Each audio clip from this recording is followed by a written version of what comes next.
जय श्री राधा कृष्ण। सबसे पहले चैत्र नवरात्र और रामनवमी की हार्दिक शुभकामनाएं। श्री राम के बर्थडे पर सबके मंगल की कामना करती हूँ। भगवान राम हम सबको सुख शांति समृद्धि दे। अब आज इस वीडियो में चैत्र शुक्ल पक्ष में आने वाले व्रत उत्सव आदि की चर्चा करेंगे। दुर्गा अष्टमी और रामनवमी कब मनाएं? चैत्र शुक्ल पक्ष कामदा एकादशी व्रत कब रखा जाएगा? 18 अप्रैल को या 19 अप्रैल को? प्रदोष व्रत कब का है? चैत्र पूर्णिमा कब मनाएं? और वैशाख स्नान कब से कब तक होगा? आदि बहुत सारी जानकारी एक ही वीडियो में मिलेगी, इसलिए प्लीज वीडियो लास्ट तक जरूर देखना। आने वाले व्रत त्योहारों का रिमाइंडर अपने फोन पर पाने के लिए हमें एकादशी लिखकर 9821025751 पर व्हाट्सएप मैसेज करें। अगर चैनल पर नए हो तो चैनल सब्सक्राइब कर देना। कमेंट में बांके बिहारी लाल की जय लिखकर बिहारी जी महाराज के दरबार में अपनी हाजिरी लगा देना। अब चर्चा शुरू करते हैं। 16 अप्रैल दिन मंगलवार को चैत्र अष्टमी पर दुर्गा अष्टमी व्रत होगा। कन्या पूजन किया जाएगा। इसी दिन अशोका अष्टमी भी मनाई जाएगी। इस दिन अशोक वृक्ष के पूजन का विधान बताया गया है। अशोका अष्टमी व्रत का वर्णन गरुड़ पुराण में भगवान ब्रह्मा ने किया था। इसी से इसका महत्व बहुत अधिक माना जाता है। अगर आप व्रत ना करें तो कम से कम इस दिन अशोक वृक्ष की पूजा जरूर कर लेना। 17 अप्रैल दिन बुधवार को रामनवमी और तारा जयंती है। रामनवमी हम सबको पता है श्री राम का प्रकट्य दिवस यानी श्री राम का बर्थडे। श्री राम की पूजा जरूर करना। पूजा कैसे करें इस विषय पर डिटेल वीडियो ऑलरेडी चैनल पर है। उस वीडियो का लिंक नीचे डिस्क्रिप्शन में दिया है। साथ ही रामायण मन का 108 का वीडियो भी चैनल पर आ गया है, जरूर सुनना। 17 अप्रैल दिन बुधवार को तारा जयंती भी है। माँ तारा को 10 महाविद्याओं में से एक रूप माना गया है। इस देवी की साधना अघोरी साधना कहा गया है। इस दिन दुर्गा नवमी यानी माँ दुर्गा के अंतिम स्वरूप का पूजन होता है। साथ ही कन्या पूजन भी किया जाता है। चैत्र मास जिसे विष्णु मास कहते हैं, उसके शुक्ल पक्ष की एकादशी को कामदा एकादशी कहते हैं। हिंदू नववर्ष में चैत्र नवरात्रि और रामनवमी के बाद ये पहली एकादशी है। कामदा एकादशी का उपवास करने से सभी तरह के पापों से मुक्ति मिल जाती है। हिंदू धर्म में किसी ब्राह्मण की हत्या करना सबसे महान घोर भयानक पाप माना गया है, पर यह भी कहा गया है कि ब्राह्मण की हत्या जैसा महापाप भी कामदा एकादशी का उपवास करने से मिट जाता है। इसी से आप खुद समझ लो कि ये एकादशी कितनी ज्यादा पुण्य देने वाली है। अंग्रेजी कैलेंडर के अनुसार ये एकादशी मार्च अप्रैल महीने में आती है और इस साल 2024 में ये एकादशी 19 अप्रैल की है। सबसे पहले मैं आपको एकादशी तिथि का समय बता देती हूँ। देखो, एकादशी तिथि प्रारंभ हो रही है 18 अप्रैल 2024 को 5:30 PM पे और एकादशी तिथि का समापन हो रहा है 19 अप्रैल 2024 को रात को 8:04 PM पे। 26 घंटे से ऊपर समय की एकादशी तिथि है। सूर्योदय में एकादशी है। 19 अप्रैल दिन शुक्रवार को सूर्योदय में बहुत शुभ संयोगों के साथ व्रत रखा जाएगा। शुक्रवार माँ लक्ष्मी का दिन है और एकादशी भगवान विष्णु का। ऐसे में लक्ष्मी नारायण की साथ में पूजा भक्तों को बहुत अधिक शुभ फल देगी। सभी संप्रदायों और धार्मिक स्थलों पर एक मत से एकादशी व्रत 19 अप्रैल दिन शुक्रवार को ही रखा जाएगा।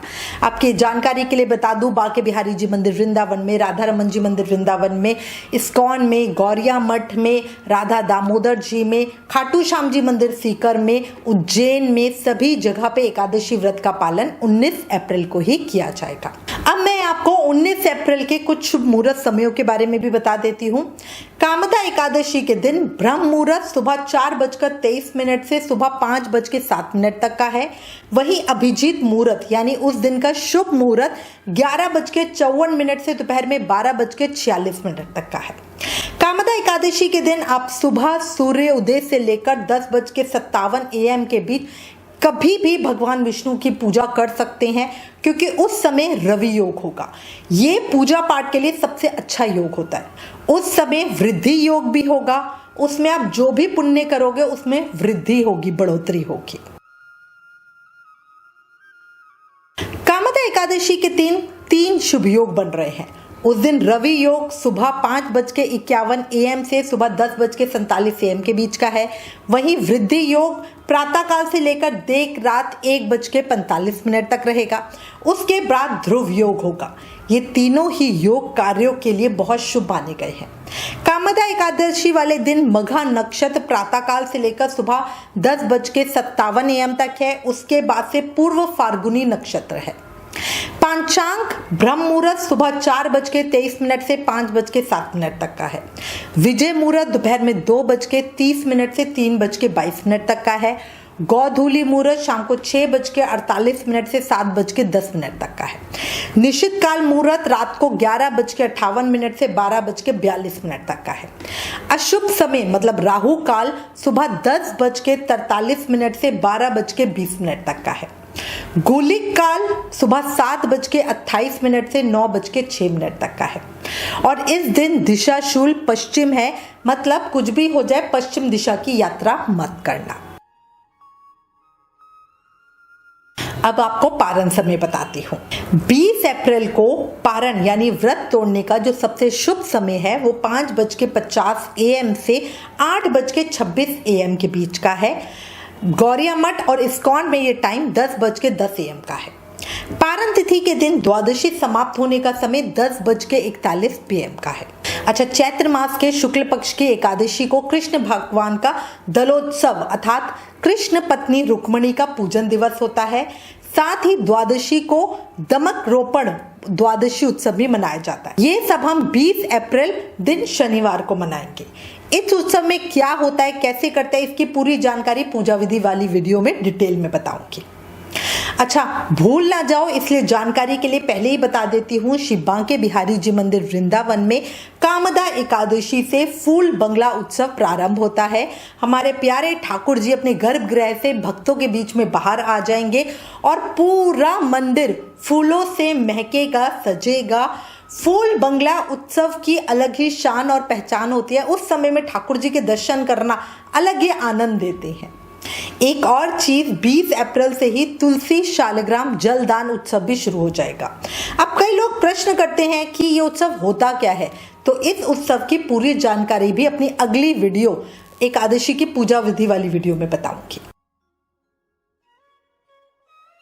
21 अप्रैल 2024 दिन रविवार को रवि प्रदोष व्रत का पालन होगा। प्रदोष पूजा का जो शुभ मुहूर्त समय है वो 6:51 PM से 9:02 PM के बीच का समय है।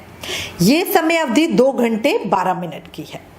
अच्छा, इसके अलावा अनंत त्रयोदशी भगवान शिव और देवी पार्वती, देवी रति और भगवान कामदेव जी को समर्पित दिन है। अनंत भगवान कामदेव का ही एक अलग नाम है। साल 2024 में अनंत त्रयोदशी जो पर्व है वो 21 अप्रैल का होगा। प्यार की सफलता के लिए प्रेमी वर्ग इस दिन व्रत रखकर भगवान कामदेव से अपने प्यार की मांग करते हैं। जिन पति पत्नी के बीच में बहुत झगड़ा रहता है वो भी प्रेम मांगने के लिए कामदेव जी का पूजन करते हैं। 21 अप्रैल को ही महावीर जयंती भी है। जैन धर्म के 24वें अंतिम तीर्थकार महावीर जी का जन्म चैत्र माह के शुक्ल पक्ष की त्रयोदशी तिथि के दिन हुआ था। जैन संप्रदाय के लिए महावीर जयंती बहुत खास मानी जाती है। अब चैत्र पूर्णिमा की चर्चा करते हैं। चैत्र पूर्णिमा व्रत 23 अप्रैल दिन मंगलवार को मनाया जाएगा। पूर्णिमा तिथि शुरू हो रही है 23 अप्रैल को सुबह 3:25 AM पे और पूर्णिमा तिथि का समापन होगा 24 अप्रैल को सुबह 5:18 AM पे। 23 अप्रैल को सूर्योदय में शुभ संयोगों के साथ चैत्र पूर्णिमा मनाई जाएगी। जो लोग पूर्णिमा व्रत चंद्रमा को अर्घ दे के करते हैं वो भी 23 अप्रैल को ही व्रत करेंगे। अच्छा, इसके अलावा याद रखना सत्यनारायण भगवान की पूजा व्रत भी 23 अप्रैल 2023 दिन मंगलवार को ही की जाएगी। इसके अलावा चैत्र पूर्णिमा पर हनुमान जयंती यानी हनुमान जी का जन्मोत्सव भी मनाया जाता है। इस दिन से बैसाख स्नान भी शुरू किया जाता है। वैसे वायु पुराण आदि के अनुसार कार्तिक की चौदस के दिन हनुमान जयंती अधिक प्रचलित है। चैत्र मास की पूर्णिमा को चैते पूनम भी कहा जाता है। वैशाख स्नान चैत्र पूर्णिमा से वैशाख पूर्णिमा तक किया जाता है। इस साल 2024 में वैशाख स्नान 23 अप्रैल दिन मंगलवार से 23 मई 2024 दिन वीरवार तक किया जाएगा। अच्छा, आपको वैशाख मास महत्तम भी सुनाऊंगी। वैशाख बहुत फलकारी दिन महीना होता है। इसमें किए गए स्नान दान पूजा का बहुत फल होता है। इसकी पूरी जानकारी जल्दी ही आपको मिलेगी। अगर वैशाख स्नान व्रत नियम से रिलेटेड आपके पास कोई भी प्रश्न है तो आप अभी मुझे कमेंट कर देना। इसी वीडियो में उस प्रश्न का उत्तर भी आपको दूंगी। इसी के साथ मैं उम्मीद करती हूँ इस वीडियो में दी गई जानकारी आपके लिए उपयोगी होगी। इससे रिलेटेड अगर आपके पास कोई भी कमेंट्स या सजेशन है तो प्लीज़ हमें लिखें। ज्ञान बांटने से बढ़ता है, इसलिए इस वीडियो को ज़्यादा से ज़्यादा शेयर करें। आप हमें फेसबुक और इंस्टाग्राम पे भी ज़रूर फॉलो करें। Please like share and subscribe. Thank you. जय श्री राधा कृष्ण।